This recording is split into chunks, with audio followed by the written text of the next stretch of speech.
আজ তোমাদেরকে আমি পান্তুয়া করে দেখাবো। তো পান্তুয়ার জন্য কি কি প্রয়োজন, কি কি লাগে, কিভাবে করব সবকিছু তোমাদেরকে দেখিয়ে দেবো। তো পান্তুয়া মিষ্টি করার জন্য আমি কি কি নিয়ে নিয়েছি দেখতে পাচ্ছ। আমি ছেনা নিয়েছি, চাচি নিয়েছি, তেল, চিনি আর একটু রুল ময়দা নিয়েছি। তো আমি এটার মধ্যে চাচিটা দিয়ে আর একটু রুল ময়দা দিয়ে ভালো করে মেখে নেবো, তারপর করবো সেটা তোমাদেরকে দেখাচ্ছি। তো তার আগে তোমাদেরকে একটা কথা বলি যে পান্তুয়া মিষ্টি খেতে কিন্তু দুর্দান্ত টেস্ট লাগে, খেতেও কিন্তু ভালো, দেখতেও কিন্তু খুব সুন্দর। তাই আমি করি, তোমরা দেখে নাও। এই ছেনার সঙ্গে কি কি দিচ্ছে আমার মা, মানে মা এটা মেখে দিবে, তো তোমাদেরকে সেটা আমি সাইড থেকে বলে দিচ্ছি। দেখো চাচিটা দিয়ে নিয়ে এবার মাখবে, তার আগে তোমার ছেনাটাকে মা মেখে নিচ্ছে আর একটু চিনিও দেবে। চাচিটা দিয়ে দিচ্ছ ছেনার মধ্যে, এরপর ভালো করে মেখে নেবে। তো ছেনা আর চাচি মিক্স করে নিয়ে মেখে নিয়েছে মা, দেখতে পাচ্ছ কি সুন্দর পেস্টি হয়েছে। এরপর একটু চিনি দিবে এর মধ্যে।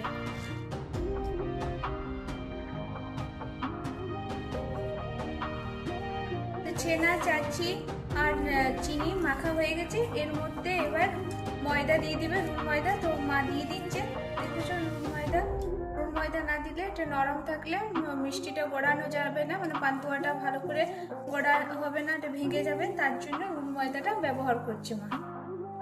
তো আমার মাখা হয়ে গেছে, চাচি, ছেনা, চিনি আর একটু রুল ময়দা, দেখতে পাচ্ছ খুব সুন্দর করে মা মেখে নিয়েছে। এরপর আমি মা যাবতীয় এটা মিষ্টি পান্তুয়াটা গড়বে, তেলের মধ্যে তো ছেঁকে নেবে। তো ছাকার পরে যে রসে ডুবাতে হয়, তো রসটা কি করে করবো চিনি দিয়ে সেটা তোমাদেরকে দেখিয়ে দিচ্ছি। গ্যাসের মধ্যে আমি একটি বাটি বসিয়ে নিয়েছি, এরপর আমি গ্লাসে জল নিয়েছি, এই বাটির মধ্যে জলটি দিয়ে দেবো, তারপর চিনি দেবো। চিনি দিয়ে ভালোভাবে ফুটিয়ে নেব, রসটি ঘন হয়ে যাওয়া পর্যন্ত অপেক্ষা করব। ঘন হয়ে গেলে গ্যাস বন্ধ করে দেবো।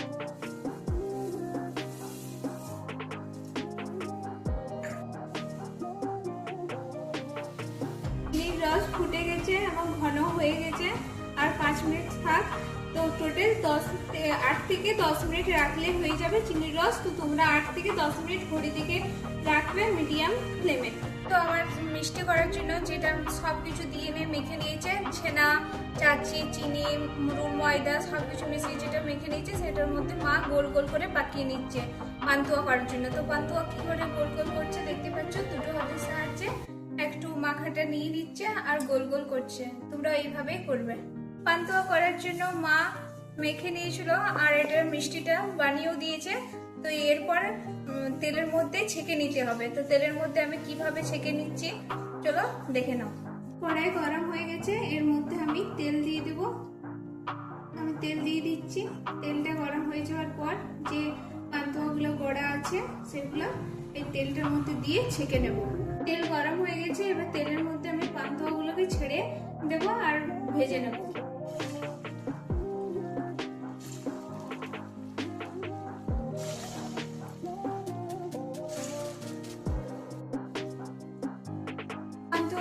তেলের মধ্যে দিয়ে দিয়েছি, আমার এক সাইড ভাজা হয়ে গেছে, এবার অপর সাইডটা আমি উল্টে নিচ্ছি। পান্তুয়াগুলো ভাজা হয়ে গেছে, এরপর আমি তুলে নেব। তুলে নিয়ে আমি যে চিনির রস করেছিলাম সেই রসের মধ্যে এটাকে ডুবিয়ে দেবো, যাতে ভালোভাবে রসটা ঢুকে যায়। চিনির রসের মধ্যে আমি পান্তুয়াগুলো ছেড়ে দিয়েছি। তো দেওয়ার পর উল্টে পাল্টে নেব, যাতে রসটা ভালোভাবে ডুবে যায়, খেতে যাতে ভালো লেগে। তার জন্য তো মিষ্টি করা হয়ে গেছে, আমি মা গড়ে দিলাম, তারপর আমি তেলের মধ্যে ছেঁকে নিলাম, তারপর রসে আমি ডুবিয়ে নিয়েছি। দেখতে পাচ্ছ খুব ভালোভাবে রস ডুবে গেছে পান্তুয়ার মধ্যে। তো কালারটাও খুব সুন্দর এসেছে, খেতে কিন্তু দুর্দান্ত টেস্ট লাগবে। আগেই বলে দিচ্ছি, যাদের খেতে খুব ইচ্ছা তারা আমার বাড়ি আসতে পারো, খেয়ে যেতে পারো। পান্তুয়া মিষ্টি আমি কিভাবে করলাম, মানে মা আমাকে হেল্প করেছে, আমি একা করিনি, কিন্তু কিভাবে করলাম সবকিছু তো তোমাদেরকে দেখিয়ে দিয়েছি। তো তা আবার আরেকবার বলে দিচ্ছি যে কিভাবে তোমরা করবে। প্রথমে তোমরা ছেনাটা নিয়ে নেবে, ছেনাটা পুরো ছেঁকে নেবে, একটু যদি জল না থাকে, তার মধ্যে একটু চাচি দেবে, চাশের মধ্যে একটু চিনি আর একটু রুট ময়দা দেবে, ভালো করে টাইট করে মেখে নেবেন। মেখে নেওয়ার পর গোল গোল করে পাকাবে। পাকিয়ে নেওয়ার পর কড়াইয়ের মধ্যে তেল দেবে, তেলের মধ্যে দিয়ে এগুলোকে আস্তে আস্তে করে ছেঁকে নেবে। আর আঁচটা মিডিয়াম ফ্লেমে রাখতে হবে। বেশি কালো করেও ভাজা যাবে না, বেশি সাদাও ভাজা যাবে না, একদম মিডিয়াম ঠিকভাবে ভেজে নিতে হবে।